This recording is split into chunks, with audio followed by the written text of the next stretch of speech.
ఈరోజు మనం ములక్కాయ పులుసు చేసుకుందాం. 6 ఉల్లిపాయలు, 7-8 పచ్చిమిర్చి, 3 ములక్కాయలు తీసుకుందాం.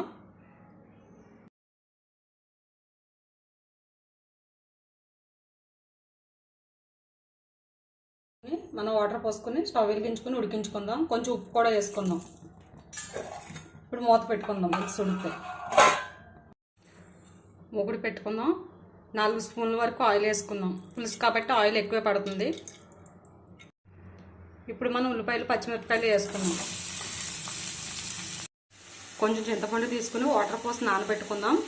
1 గ్లాస్ వరకు వాటర్ పోసి జ్యూస్ తీసుకుందాం. మనం చింతపండు జ్యూస్ తీసి పెట్టుకుందాం.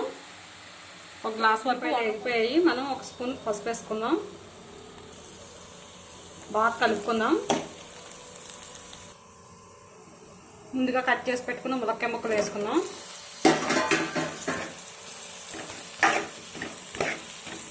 ఇప్పుడు మూత పెట్టుకుందాం.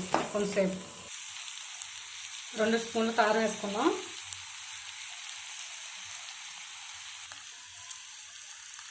కల్లుప్పు 1 స్పూన్ వేసుకుందాం. కొంచెంసేపు ఉడికిన తర్వాత మనం 1 గ్లాస్ వాటర్ పోసుకుందాం.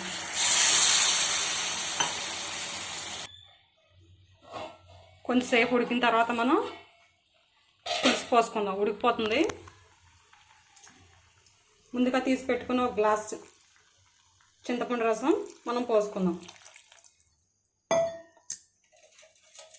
ఇప్పుడు కొంచెం బెల్లం కూడా వేసుకుందాం.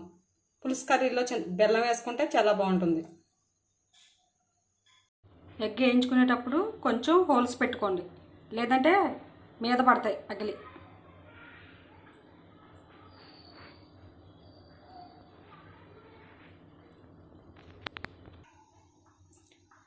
ఒక 2 స్పూన్లు ఆయిల్ వేసుకుందాం. కొంచెం పసుపు వేసుకుందాం. ఎగ్స్ మనకి గోల్డ్ కలర్ వచ్చేంత వరకు వేయించుకుందాం. ఇప్పుడు తీసేసుకుందాం. ఎగ్స్ మంచి గోల్డ్ కలర్ వచ్చాయి. ఇప్పుడు మనం కర్రీలో వేసుకుందాం. ఇప్పుడు పులుసు కూడా ఉడుకుతుంది. ఇవి కూడా వేసి మనం 10 మినిట్స్ ఉడికించుకుని దించేసుకుందాం. ఎగ్స్ కూడా వేసా. ఇప్పుడు మూత పెట్టేసి 10 నిమిషాలు ఆగి దించేసుకుందాం. కర్రీ అయిపోయిందని చూసుకున్నాం. కొత్తిమీర వేసుకుని స్టవ్ ఆఫ్ వేసుకుందాం. ములక్కాయ ఎగ్ పులుసు రెడీ.